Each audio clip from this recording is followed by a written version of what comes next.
How you guys doing today, man? Today, I will be doing my top 10 songs by Frank Ocean.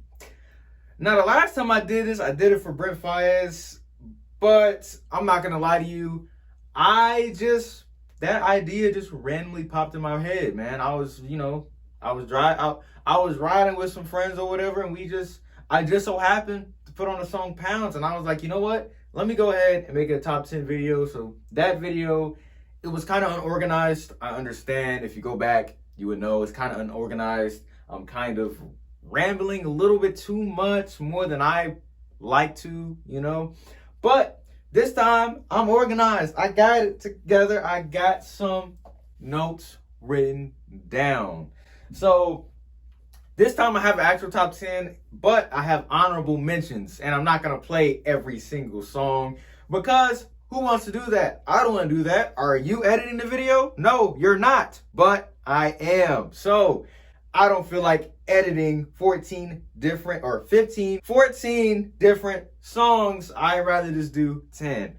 So yeah, we're going to go ahead and get into with my first honorable mention being Swim Good. Swim Good is off of Nostalgia Ultra. I think Nostalgia Ultra is one of the best R&B mixtapes to come out in this century. I think Nostalgia Ultra is, if not the best, it's definitely my favorite at this point in my life. It's definitely my favorite. Swim Good is really about what it entails. Swim Good, it's a really somber song compared to the rest of Nostalgia Ultra, in my opinion. The main topic of Swim Good is really about you not having love and you just being suffocated with that, being unable to swim, as if you need that person to survive, if that makes any type of sense. And in the lyrics it says, that's a pretty big truck on my Lincoln Town car, and that could be reference to a hearse. He's like, I'm gonna die without this person. But instead of doing that, he swims good. Me personally, I can't swim, so I guess I'm drowning. So we're going to the next song, which is called Lost. Lost is a song about for lack of a better term, a narcotics. Is that how you say it? A narcotics person that moves narcotics, okay?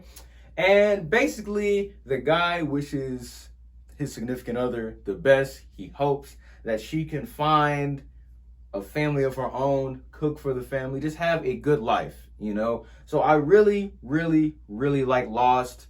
I think Lost is a very, very good song. So we're going to go ahead and go to the next track. The next honorable mention is Sweet Life. Sweet Life off of Channel Orange. Sweet Life is a really great song. It's a really bright song. It's not somber. It's the exact opposite. However, in Sweet Life, Frank Ocean is really highlighting how some people might have a lack of perspective overall in their overall life. Because you've had a landscaper and a housekeeper since you were born. The sunshine always kept you warm, so why see the world when you got the beach? Don't you know why see the world when you got the beach, the sweet life? And I really just think that perspective is really just important to, it's just an important perspective of you have to be able to put yourself in other people's shoes, be able to put yourself in other people's experiences, But he really just highlights that, being from wealth and things like that, how they might lack perspective overall and things of that nature. So we're going to go ahead and go to the next track, which is Chanel. I'm sorry. I love Chanel, but it's not better than the rest of these tracks. Really, the hardest part about making a top 10 list is that, to be honest with you, 1 through 5, maybe 6, that is definite. But everything else is debatable. It's day by day. I might wake up, one of these might be in the top 10. However, they're honorable mentions. But the next one is Chanel. And Chanel, the thing I like about the track is Chanel is just, it's a duality throughout the entire song. So there is that. Now we're going to go ahead and go into my top 10. So without further ado, let's get into it.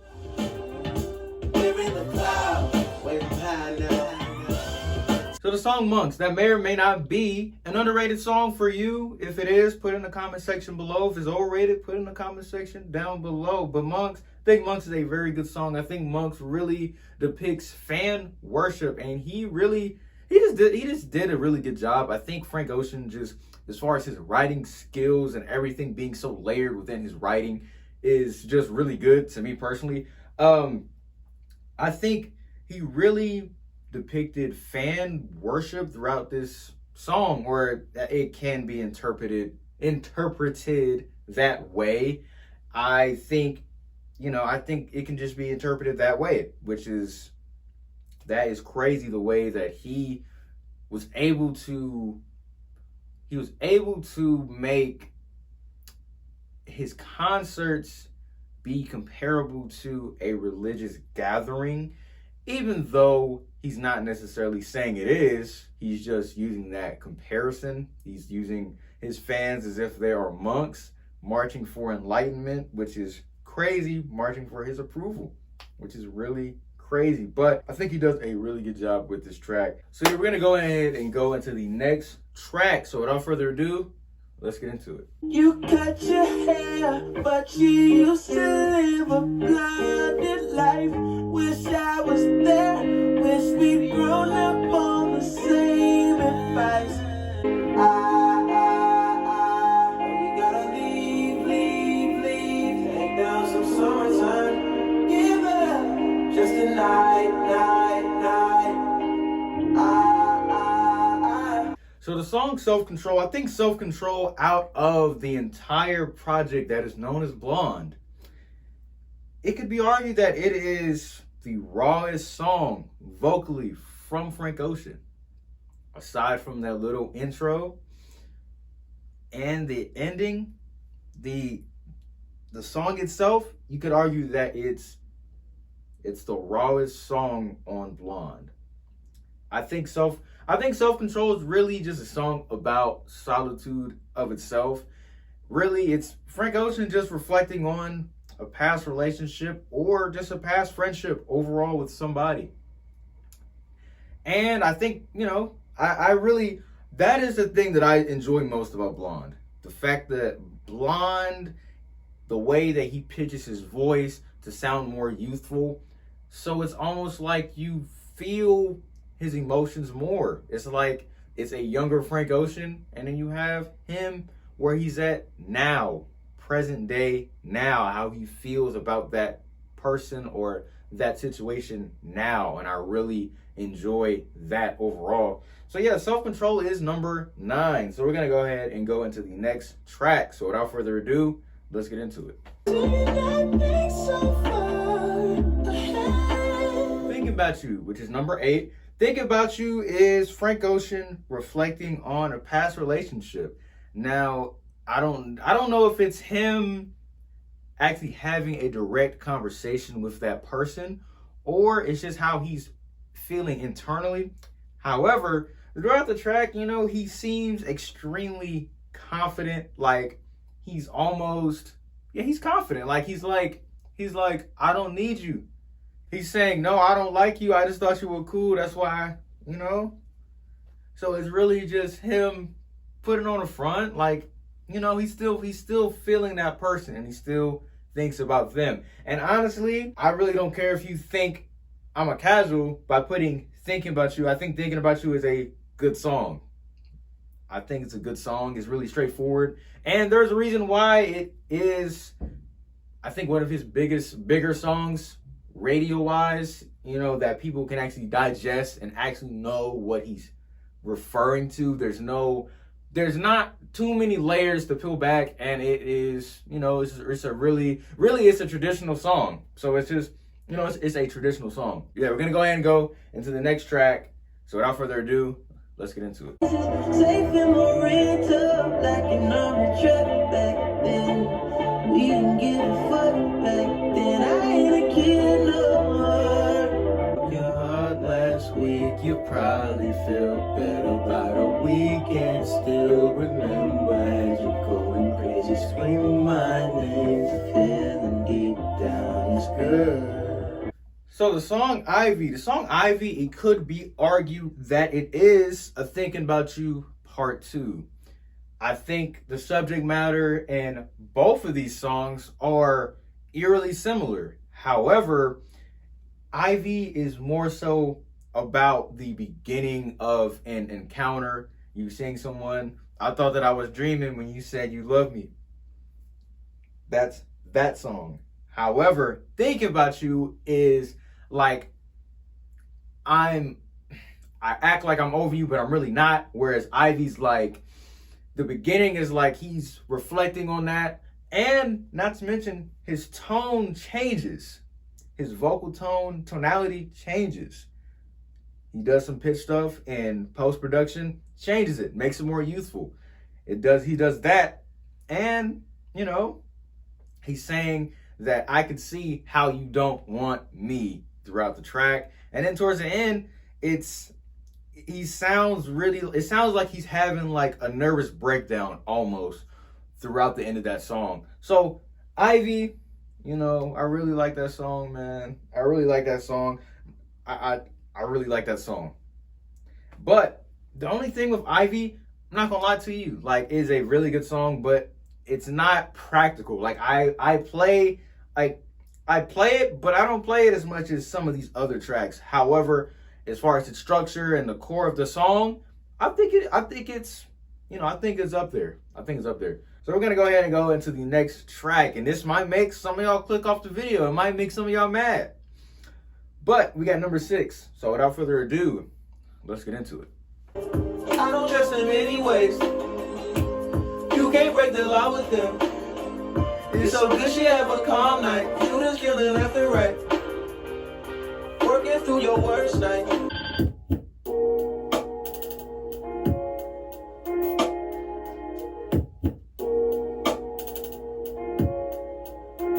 Baby, I'm gonna be my night.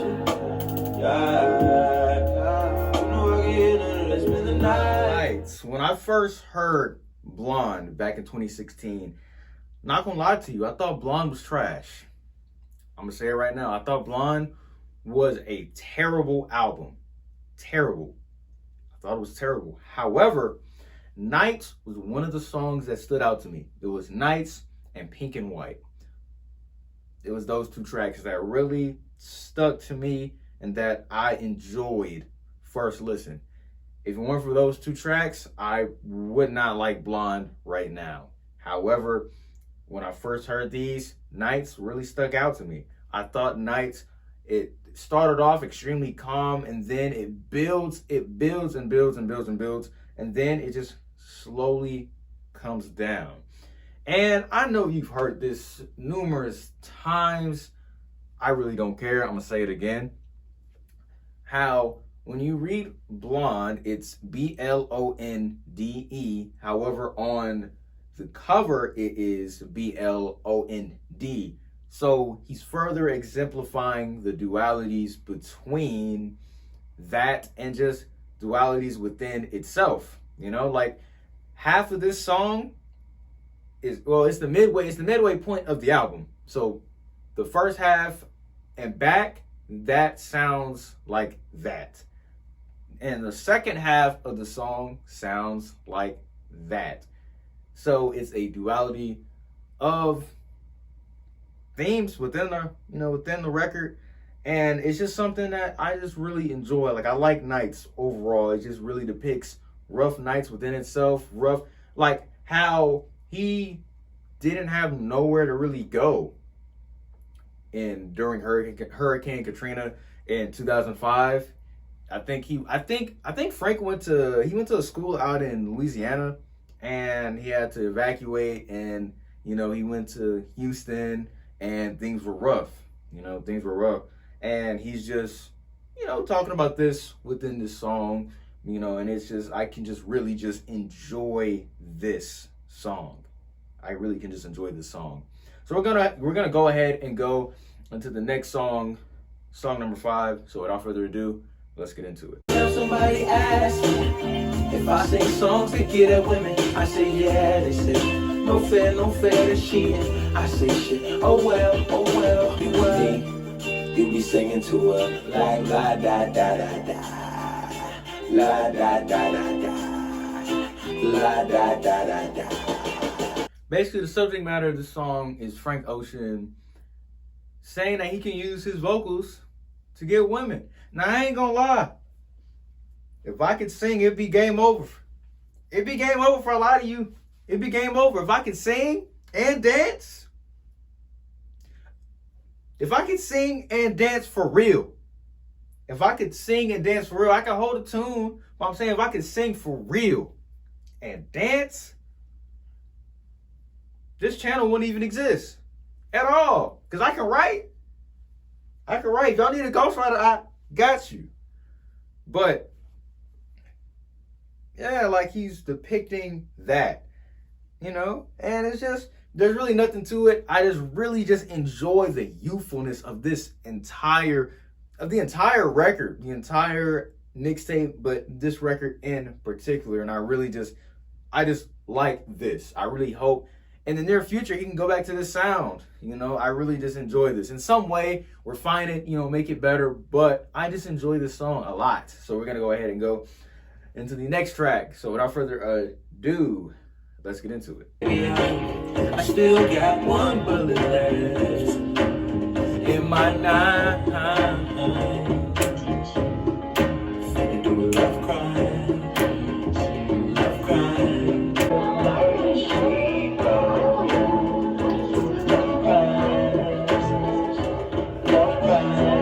So Love Crimes is exactly what it is. It is a song depicting somebody getting taken advantage of. And if I'm not mistaken, it's somebody having an abortion, for lack of a better term. It's somebody having that, at least I believe, because towards the end of the song, it slows down almost as if somebody's fading away. Almost as if somebody is fading away.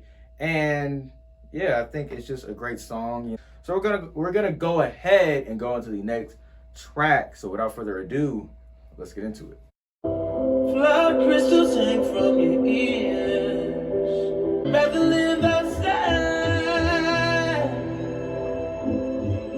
I do for you in the dark. I do for you. So Siegfried has slowly but surely become one of my favorite songs off of Blonde.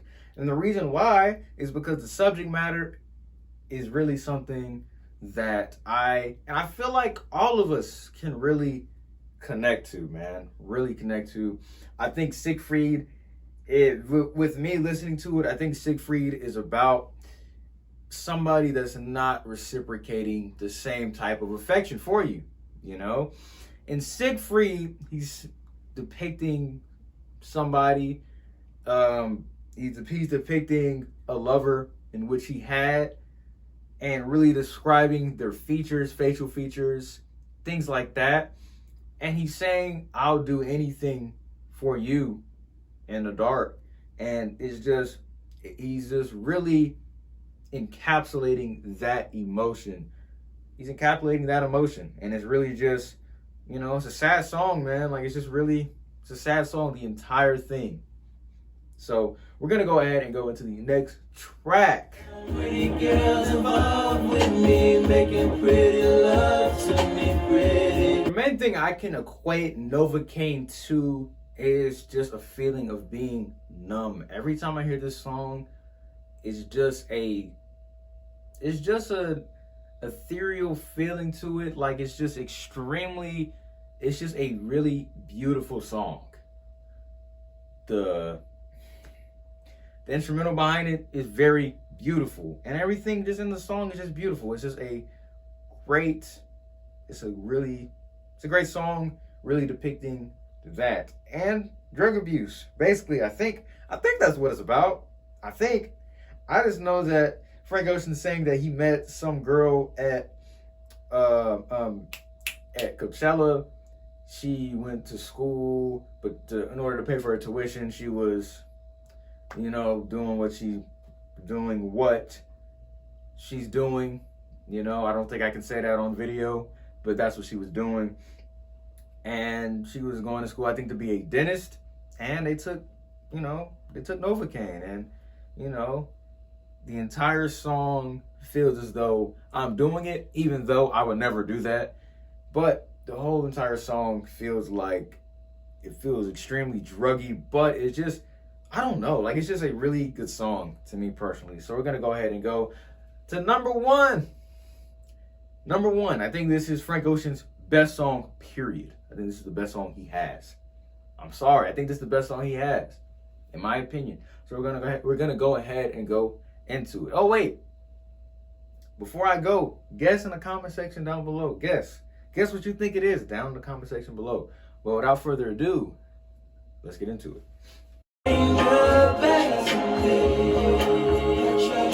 The subject matter of pyramids, the subject matter is Frank Ocean depicting black women and how black women way back when were highly regarded, highly respected. He talks about Cleopatra, and he talks about Cleopatra, and he talks about her being in the pyramid, being in her palace, things like that. And basically how the people, more notably black men, really would die for her and her protection to make sure that she is safe. However, on the second half, and when the beat changes, as time is moving on, he's talking about how black women in Western society have been disregarded, disrespected, abused, if you will.